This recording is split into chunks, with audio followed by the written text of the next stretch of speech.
Hey, successful wives. How are you? I am DC Constant here, founder of the Successful Wives Network, and welcome to Wednesday Wife Spotlight. Now, today we have Lisa Norwood Williams. Now, she has been in education for 24 years, and she served in various roles from a classroom teacher, staff development coach, and recently, she just completed 10 years of being an elementary school principal, y'all. Woo! Welcome, Lisa. Hello, hello. How are you? I am doing well. We are honored to have you today. Thank Thank you you for so much. having me. I am honored to be here. Oh, absolutely. Lisa, let's just dive in. 24 years in education, an educator, you have seen a lot in 24 years in our education system. So share with us how just a bit of your background. How did you even get into the education field and what led you to become a principal? So, an accident completely. We had moved, my first husband and I, we had moved from Phoenix to back to California in Bakersfield. And in Bakersfield, there was nothing but oil fields, restaurants, and education. And I had already worked in restaurants and I did not want to do that again. And my minister at the time was a teacher. And he was like, well, maybe you should sub, maybe you should get into education. And I'm like, I can barely deal with my own kids. But I Right? started subbing. The principal offered me a job. It was at a time when California was doing class size reduction. And they were, if you could breathe, they were going to put you in a classroom to teach. And I was one of those people who could breathe. And they put me in a classroom full of other people's children. Um, and I thought it was hilarious. My husband thought it was hilarious. My family was like, what in the world is happening? Because that was so far removed from what I went to school for. So my degree is in business management. Right. So literally I happened into education and I got into it. I liked it. I left for a little while and then I came right back. Then we moved here to Phoenix, and I only put in one application. I got the job. My principal there was amazing. She was talking to me about just different things, and she's like, "Well, what do you want to do?" And I'm like, "Well, I think I want to be a principal." And that just opened the floodgates. Like she started giving me all of these different opportunities, and that one thing led to another. Just had some really great mentors here in the Phoenix area and just kind of guided me along the path. The best thing, I earned my master's degree from ASU. It was 100% free Oh, because of the awesome. program that I was in. And again, the mentors that I had. And so my ed leadership master's, which led me into principalship, was free. And I am thankful to God every day for that. That is awesome. Oh my gosh. So okay, so I have to ask you. I know you've seen the viral videos, the kids jumping on the teachers or the principal. And, we didn't come up in that era because we came up in the era if a kid was acting out in class, like everyone is looking at them like, whoa, something is wrong with them, get them to a therapist or something. Like, we didn't talk back to our teachers. We didn't jump on them or hit them. So seeing that evolve over a 25-year period, how did you handle that? And I know you just, came out of being a principal 10 years in elementary, but they're starting very young. This is young, middle school, elementary, coming in with the Yes. problems. How did you handle that? So every situation is different. Like every student is different, every teacher, every family. So everything was always case by case. I've had some violent students in my day where we literally would have to clear the classroom. One, because the teacher was pregnant Oh, and the student is literally throwing chairs across the room, like jumping on counters, like diving over kids, jumping out of windows. Like it's a whole different type of child, right? So I would say my educator friends and I, we tried to like figure out what has happened. So every 10 years or so, you can kind of connect what's happening in the schools with something that has happened previously. So, like in the 80s, we had the crack epidemic, right? And into the Right. 90s. So, you know, those 90s kids were going to be crack babies, right? And so now here we are, 2024, and over the last, so I would say 10 years, probably, 5 to 10 years, this is a generation of students whose parents didn't have upbringing. So their parents were raised very strict. So they decided they weren't going to be strict on their kids. And Mm. so now those kids who didn't have the strict upbringing are now having kids with no sign of respect whatsoever. Uh, And so we're talking 2 generations of kids without any real discipline. And it has impacted our schools in the worst way. And then to add on to that, COVID didn't help either, because now everybody's talking about, you know, self-care and how I feel, and I don't care how you feel, it's all about me and how I feel. So you're dealing with all of that. And kids during that COVID time, they were confined to their homes. So they didn't have those social experiences with other people. So you had kindergartners showing up to school after COVID who had not been around any other adults or people outside of their family for 2 years. And yeah. now you want them to interact with other people. It wasn't happening. So you see, there's lots of things that happen in our society that we don't think has an effect on our students, but it really does. It really does. And so now, how do we move from that generation, 2 generations of no discipline, to now wanting, they need discipline, but they're not used to that. The parents didn't have it. The grandkids now don't have it. And so, what do you do as a society? It's like we've got to go back to the basics, back to the Hmm. beginning, and start teaching kids what it is, but even more so, starting to teach parents what Yeah. is discipline. So there's a lot of different things, but that's the answer that my educator friends and I that we've come up with. And when you look back, you know, over society over the last 10, 15 years, Yes. that's what you see. Yeah. How can parents, because you have this side where the parents is against the teachers and the school boards, and you got the parents, blaming the teachers, and you got the it's just this, and you don't see too much of a coming together, a united front, if you will. How, when you were principal, how did you work with the parents in terms of strategies?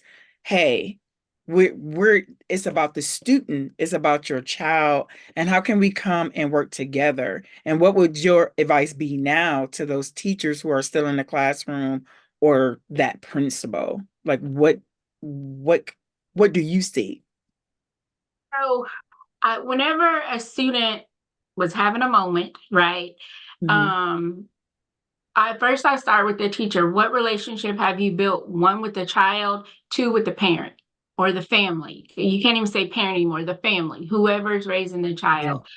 And if there's a relationship that has been built, it's like, okay, now we all need to go to the table together and we talk Yeah. about, but I need documentation. And I would tell teachers, if you have documentation of things that you've done to support the child, I have your back 100%. Like I'm right there with you at the table making a case for it. But if there wasn't that documentation, if there wasn't supports provided for the child, I couldn't even bring the parent in because as a school, we hadn't done our part. And so that's when either I'm working with the teacher or my coaches are working with the teacher or behavior specialist or assistant principal. Somebody is working with that teacher to implement some of these strategies because I can't call Miss Jones and say, Bobby is acting up. What do we do? And I Right. haven't done anything. right? So always making sure that on the school side, we've done our part to support that child. Once we have that in place, then I bring the parents in. I'm like, we've modified his schedule. We've done this, we've done this, we've done this, we've done all of these things. Now we need to bring you in for some additional support. How can you help us help your child? So, Yeah. really trying to make it like the phrase, it takes a village, Mm-hmm. creating that village within the teacher, the school, the student, the Mm-hmm. family. Like, what can we do? And again, going back to that theory of the parents don't discipline at home, when we have those conversations, a lot of parents don't have any strategies because they don't know what to do at home. Mm. So And so let's talk about that word discipline, because that word discipline is different for everybody, right? Like one home may consider discipline beating your child. yeah, Another home, there's no spanking, but taking away things. yeah. So tell me your definition of discipline, because I personally don't think beatings, I don't believe in beating children. I don't. That's my personal opinion. I don't think discipline equals beating, because it doesn't do anything, it doesn't solve anything. You're an angry parent, you're tired of the teachers or the school calling, but you're a parent, you're working, you're working to provide for your child and they're acting up and you want to beat them. But there has to be a better strategy. So when you say discipline, and there's a lack of discipline at home, share with us what you mean by discipline. Discipline, I look at it from the biblical sense, and that's teaching. Discipline Mhm. means we need to teach. So we need to, at home, we need to teach students how to behave at home. We need to teach them how to behave outside of the home. When you leave here, you're still a representative of this household, and this is how you behave. So it's all about teaching at school. When we talk about discipline, it's about teaching the expected behaviors for school. And I tell students a lot of times there's an expected behavior at home, there's an expected behavior at school. Once you come through the gates, you've agreed to abide by whatever rules we have, and you're going to follow those rules and expectations. And if you don't, there are consequences. Consequences. Yes. So, and there's good consequences and there's negative consequences. So, helping the teacher to understand that concept, but then also helping the student to understand, and then helping the parents to understand. And so, a lot of times in those meetings with parents, we end up giving them strategies of what they Yeah. can do at home. And I try to introduce something that can be used at home and at school. So a student might have a behavior chart, right? And on that behavior chart, there are things that they have to accomplish at school. And then there might be things they have to accomplish at home. But both adults are involved in holding that child accountable, as well as the child being holding themselves accountable to getting those things done at school and getting those things done at home. And we have to tell parents, like, what is it that they like? They don't know their kids. So they can't even tell you, or they're like, oh, they just like Yeah. to play video games. Okay, what else do they like to do? They don't know because their kids haven't been exposed to anything else. So then it's a whole nother conversation about parenting. And so then the school, me as a principal, now I take on the role of providing parenting classes for Mhm. those parents that are struggling to parent and provide discipline or teach their students at home what it should look like in the home. So then the school becomes not just an education system for the child, but now we're an education system for the parent as well. Yeah. Yes. I was a case manager for 20 years, so I definitely understand that. Um within the discipline, what I rarely hear spoken of, because when we hear discipline, it's like a dirty word. What about positive reinforcement? Can you speak on positive reinforcement? Because you know I know, just being a case manager, I mean, the kids are coming from a lot of tough background. And I know with the kids on my caseload, even with the discipline, when I would, redirect the behavior, I think it's also good to have positive reinforcement to pull out. I don't care if it's that one thing that kid likes to do, to pull that out and build on that as well. You might have a kid that loves to draw, or a kid that's good with whatever. Even with the young ladies, even with the girls I had on my caseload, they love makeup. Okay, you can get paid being a MUA. I'm not looking at that as a negative thing because you're putting your makeup on and stuff like that.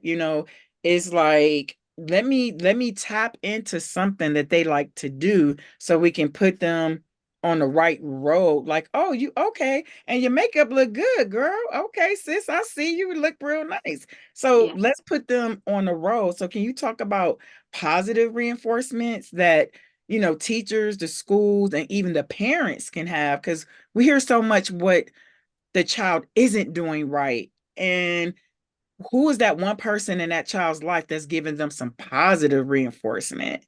Because that's very important to a child's development.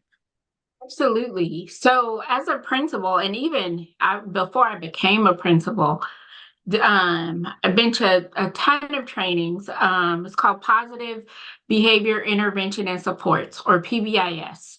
Most parents have heard of PBIS because they have it at their school. It's a structure designed for schools and classrooms to focus on the positive supports and positive behavior that's happening in a classroom or on a campus. So, for instance, um, one campus that I worked on had over, oh my gosh, over 150 discipline referrals when I came into the campus. Like, just kids are in trouble all the time. So once we started putting those PBIS structures in place, and we had to teach it, we had to teach it to the staff and to the students and to the parents. We're looking for positive behavior. That's our focus. Don't focus on the negative behavior because that's you're going to see that. But Right. look for the positive behavior. So you might see you heard caught being good, whatever the little Oh, tickets okay. are. We make those little tickets, and not every time you see a child doing something good, you give them a ticket. And then as a school, we take those tickets and we reward the students, and we would do drawings for different things every week. We're pulling names, and kids wanted their name to be picked Mm, out of the bucket because they knew they had earned it. And so we had to go back and encourage the teachers, only because school wide, the chances of a student's name being pulled are very slim. But you also need to pull names in your classroom. So you need to have a teacher treasure box in your classroom so students can get rewarded for that same positive behavior. So constantly focusing on that. And then we move to the expectations. What are our school-wide expectations? And repeating those every day during our announcements. And we have the kids repeating them every day. What does it look like to be safe? What does it look like to be respectful? What does it look like to be responsible? And we even went so far as we had behavior expectations for parents. So I had, what does be safe look like for parents? What does be respectful look like for parents? What does be responsible look like for parents? Because we had parents that had behaviors that we saw in children. And it's like, oh, okay, the apple yeah. doesn't fall too Oh, far from the exactly. tree. Yeah. So we had to teach our parents what those expectations were and what we expected of them coming onto our campus. So it's a whole, I would say it takes Holistic. about 3 to 5 years to successfully implement that on a campus. But once you do, the kids know it, the grown-ups on campus know it, the parents start to know it. They're looking, so how many positive tickets did you get this week, or how many caught being good cards? So they're asking those questions because everybody's focused on positive behavior. But it's a mindset that Is a has to be shifted yes. because we're inherently Yeah. prone to looking for negative. Yes. And Yes. teachers don't want to look for the positive. I see him, he's out of his seat, he's talking back. What did he do right today? Yes. And Yeah. so really focusing on that. So some kids, the ones that were extreme and the tickets didn't work for them, they were the ones that would have like a behavior chart. And so we broke it down to what did you do in this first hour? Did you sit in your seat? Did you raise your hand? Did you complete your assignment? So some kids were hour by hour because that's how out of control their behavior was. Other kids were by like did the morning and then the afternoon. And other kids we could just go the whole day. And then built into that positive behavior system is check-ins. We had some kids, they had to have somebody that they checked in with every single day. So when they came on campus, go find your check-in person. That's your accountability partner. And then they had the check-in person has to sign a little card. And then at lunchtime or at recess, they have to check in again. And then at the end of the day, before they go home, they have to check out. So it was a check in, check out, just to make sure that student knew that somebody cared about them and somebody was holding them accountable to their behavior. Massive improvements across the campus once we got to a point where we could add in those check in, check out connections, but just changing the culture of focusing on positive versus negative behavior. Yeah. That's awesome. That is awesome because I just believe that it's important to find the strength finders, if you will, in our students as well because they get beat down all the time, All the you time. know, with all different influence depending on the environment they're in at home, Yep. um, out on the streets, Yep. in your neighborhood. So it'll be nice to have them have some type of glimmer of hope, if you will. So Exactly. no, that is awesome. So I want to segue into how do you balance um all of this in your marriage? And you also since you retired from the principal, share with us so your marriage and you also started your own business, right? So Yes. share with us a little bit about that. So prior to being married, my life was education. Like my life was being a principal. Like I was 100% dedicated, have meetings all time of the day, night, whatever. Getting married for the second time, I had to adjust to that. And I remember my husband saying, why do you come home so late? What are you doing? School is out at 3:30. Like, what's happening? So helping him understand the life of a principal, and all that that entailed.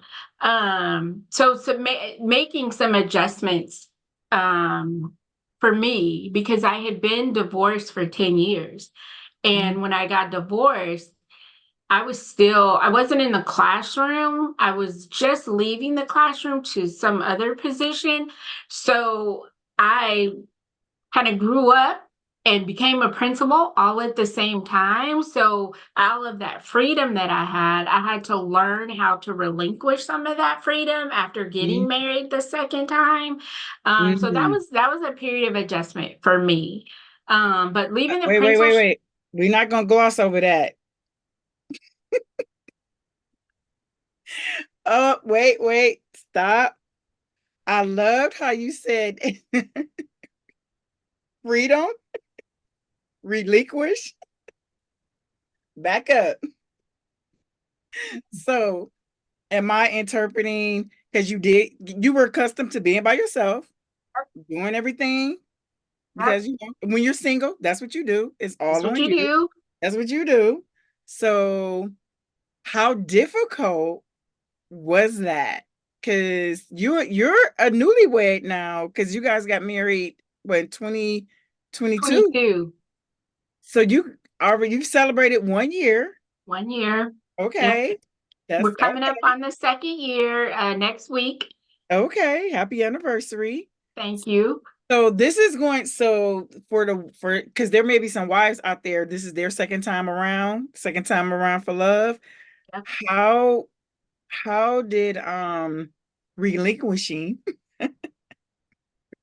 That is so cute. I was like, wait a minute, wait a minute. She just threw that in there like that.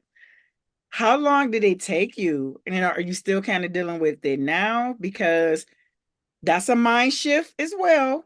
Am I Yes, right? it is. It's huge because, and I kind of said this when I was married before, I was a totally different person. Totally different person. We had been married 19 years, raised our kids. Like, I was just a whole different person. Getting a divorce, I had to reinvent myself. I had to go back and find out who I was. I didn't know who I was because I was Big Eric's wife. I was the boys' mom, and that was it. That's who I was for 19 years. And there would, to me at the time, there wasn't anything wrong with that. That's just how it is. Getting a divorce, I literally became a woman, Mm, literally. And I had to learn myself. I had to learn what adulthood was like and what did I need to do as an adult woman and coming into a new career. Like I trans all of that was transitioning for me. Um and so I learned to appreciate myself. I learned to love myself again. I learned just to appreciate life. It mhm. was just a whole nother world. So people who knew me before, they will tell you, you are not the same. And I Yeah. am so not the same person, but in a good way. So coming into marriage the second time, Mhm. I have to remember that I know what it means to be a wife. Like even when I was going through the divorce, I studied so much on what it meant to be a biblical wife. What did it mean to be a Mm, Christian wife? And I yeah. prayed to God that He would give me an opportunity to put what I learned into practice. Like that was my prayer. I didn't mind being a wife. I enjoyed it, but I wasn't doing it the right way. And I Okay. didn't know that till after the fact. And so Okay. now, this second time around, I went into marriage knowing there are certain things that I have to do that God has commanded me to do. And one of those things that I will tell any wife, newly married, married a second time, third time, whatever, the Bible commands us to respect our husbands. Mhm. And that's huge for us as women, especially Black women. Mhm. We can disrespect you with a look on our face. And Mhm. I learned that. And that was something I knew I had to make sure that I kept at the forefront. And so now, when I feel myself getting to that side of being disrespectful, I stop, I pause, I pray, and I apologize. And I am very quick to apologize to my husband now. He's like, "What are you apologizing for?" And I'm like, "Because I was headed down the wrong path. I was about to go somewhere that I did not need to go." And I wanted him to know, I want him to know that I recognize that I'm still working on myself as a wife, as his wife, Yes. because he's not Big Eric, he's Rodney. So I have to Right. learn how to be Rodney's wife because he's a Girl. different man. So Woo! it's a whole different thing. So I am still learning, even though I've been married before, I have to learn how to be his wife. And Yes. he has to learn how to be Lisa's husband because I'm not his ex-wife. So what does it take to be Lisa's husband? What does it take to be Rodney's wife? And so we're still learning that. We're 2 years in and we're still learning each other and learning how to be the spouse that the other person needs. And for me, the spouse that God wants me to be. What is God asking me to who is God asking me to be for him? Girl, what's your cash app? You spoke a whole word, a whole word. And Yeah, I know that blessed somebody that's open, that's ready to hear it though. But you got to have a mind shift and a heart open to receive what you just said. That is absolutely. awesome. That is awesome. That is awesome. That is so awesome. Yeah. You It's are, a journey for sure. Like yeah, it's not that's awesome. overnight, but if you make that commitment to get married again, it is worth it. It is so worth it. We connect with each other through physical touch every day, whether it's a kiss, we hug every day. Like those are two things that we said we have to do no matter what, every single day, because we need that as humans. We need to feel that human touch. And so that was a commitment that we made to each other, that no matter what we're going through, we're going to kiss each other every day and we're going to hug each other every single day. That's awesome. Yeah, you're intentional. You're Yes, intentional. You're very intentional. much so. Very much so. That is awesome. What type, so from you talked about your first marriage and how you did not do it the right way. Are you saying God's way not being the right way? Yes and no. Okay. God not doing it the right way, meaning there were some aspects of being a wife, godly wife, that I just either didn't understand or just didn't know. Okay. Okay. And it wasn't that I didn't take care of my family. It wasn't that I didn't do my piece to help bring the family together, keep the home intact. I did those things. It was more so my Mm, attitude about being a wife, my attitude about being his wife, my attitude about being in that marriage. I just didn't really understand what it was. And I don't know if that's because I was young, but no younger than most people. I just wasn't in the mental mind time frame frame. to understand what I should have been doing as his wife. Okay. Yeah. Okay. That's honest. That's honest. And I always this thank you. This was good. And as we wrap up, I always ask this question of my wives. Marriage teach, I always say this, marriage teach you about you. Marriage teach you more about yourself than it Yes. does the other spouse. So this second time around, what has this marriage taught you more about yourself, or as you continue to learn even the more, what has God shown you about you this time around? See, that's a whole nother segment. But very No, quickly, let's talk about it. Let's talk about it. We got time. um, We want to bless some wives up in here today. Or there it women is, that's seeking to be a wife. right? Um, God has taught me this time around, one, to seek him constantly, no matter what it is. If you're not seeking God first, don't even think about getting married, Woo! right? Just let it go, Let it because go. you're not ready. You're not ready. He has taught me that if I follow him, if I study his word and learn what it means to be a godly wife, he will give me the desires of my heart. Yes. And he has done that. He has also taught me about me, that it's possible for me to change. That phrase that I am who I am, that's false. People should not even say that, Yeah. because God is a God who can change anything in a moment's time. Yes. So God has taught me that it's okay for me to evolve into a better person. It's okay for me to change. And it's okay for me to put myself first as long as I'm considering others. And that I needed to love myself first. I'm still on that journey of loving myself, but he has taught me that I can't love other people if I Hmm. don't love me.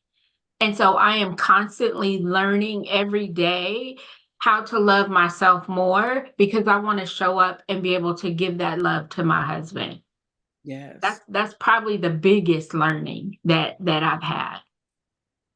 No, that is awesome. And I know your husband supports you in all your endeavors. And oh, real quick, talk about your business. I think it's I led. I Um, lead. Uh-huh. I lead. I Oh, lead speak. education services. Yes, please talk about that. Speak about what you do and how you help others in your business. Okay. And I will say Rodney is 1,000% supportive of me. Yes. Anything that I want to do, he's like, so what does that mean for me as a husband? What do I have to do? So like he's ready, willing to step up. He's amazing. And the support that he gives me is it's unbelievable, and I thank him every day for supporting me in all of my ideas and business ventures. But I Lead Education Services, really quick, is about it's an education service, but I'm in the process of rebranding and adding some other pieces. But I support schools, I support organizations on their pathway to success. So, leadership development is something that I do and I do well. So, I can go into a school or organization and help you build leaders, help you develop as a leader, providing professional development for the principal, the CEO, whomever it is, providing. Just professional development for them to learn how to be a better leader, how to be a more effective leader. And so, like now, I'm working with first year principals and helping them on that path to be more effective principals. I will be working later in the spring with some schools just in. We talked about discipline and putting those systems in place. So I'll be working with some schools in Ohio on putting those systems in place for improving behavior on their campuses.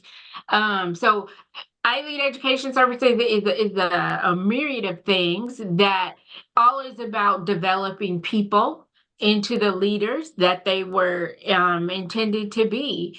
And then I just added a journal that came out Yes. of therapy, but also to help people develop into who God wants them to be, right?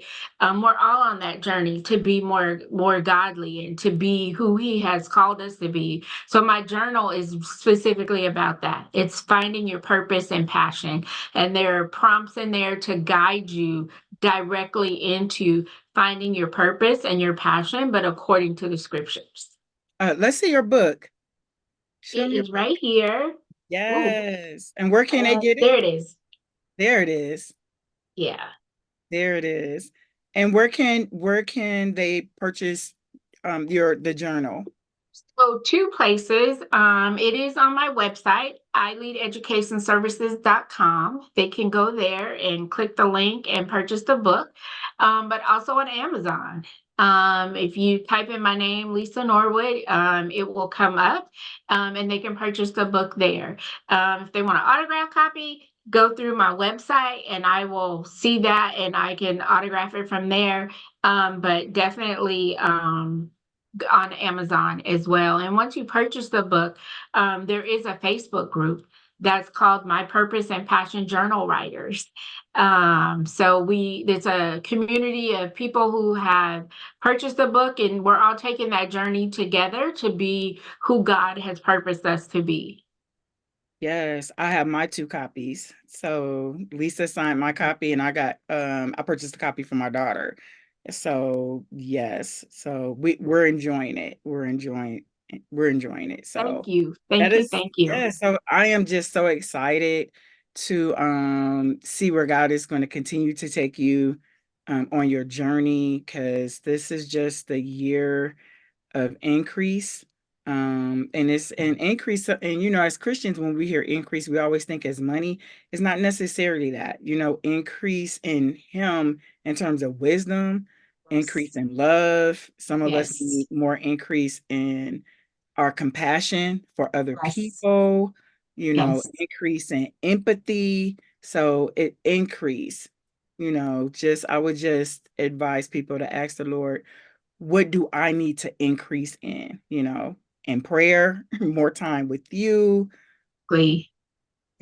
all of that increase. Because I know that's what he's speaking to me. And I'm like, yes, Lord. I'm just open. I'm open. Whatever you have need for me to do. And I didn't used to always be like that. And he had to get on my throat. Okay. Because It's a I'm just journey. I'm just being transparent because there was some things that the Lord would be like, I want you to do. And I was like, I don't want to do that. I was like, no, I don't want to do that. Like, how you gonna tell God no? Some of us, I'm just, that's my relationship with him. Some of us say no just by not doing anything. We won't say it out loud. But I thank God for maturity. Because when I was in my 20s, I'd be like, I don't want to do that. Can you give me something else to do? No. Kind of like Jonah. You can say no, but you're going to go right back to what he Mhm. asked you to do in the beginning. Oh, absolutely. Absolutely. And guess what? You're gonna stunt your growth too. Because Oh, you're being stubborn by saying no, and then had the audacity to be like, well, God, can I do this? I didn't say that. I said, this is exactly. what I want you to do. I'm like, so now what, 6 months, a year go by, you stunted your growth, and now you're like, God, why is this happening to me? Because you're not doing what I told you to do. Exactly. Being stubborn. You're being stubborn. So Exactly. glad I got off that stubborn train. And but if it rises back up, I remember the last time he had to whip my behind. I'm like, okay, I didn't like how that felt. So, you know, I might just as well listen this time and not have to go through that again. right, right, Yes. right. I Yes. want to keep failing the test. So, yeah. Yes. This has been awesome. And guys, I hope you have been blessed by our special guest today, Lisa Norwood Williams. And make sure you head over to Amazon to support her to get her passion, purpose passion. It's in Passion Journal. Yes. Yes, yes, please do that. And again, I'm DC Constant, and follow us on all platforms at the Successful Wives Network. Until the next time, be blessed, and we love you. Bye-bye.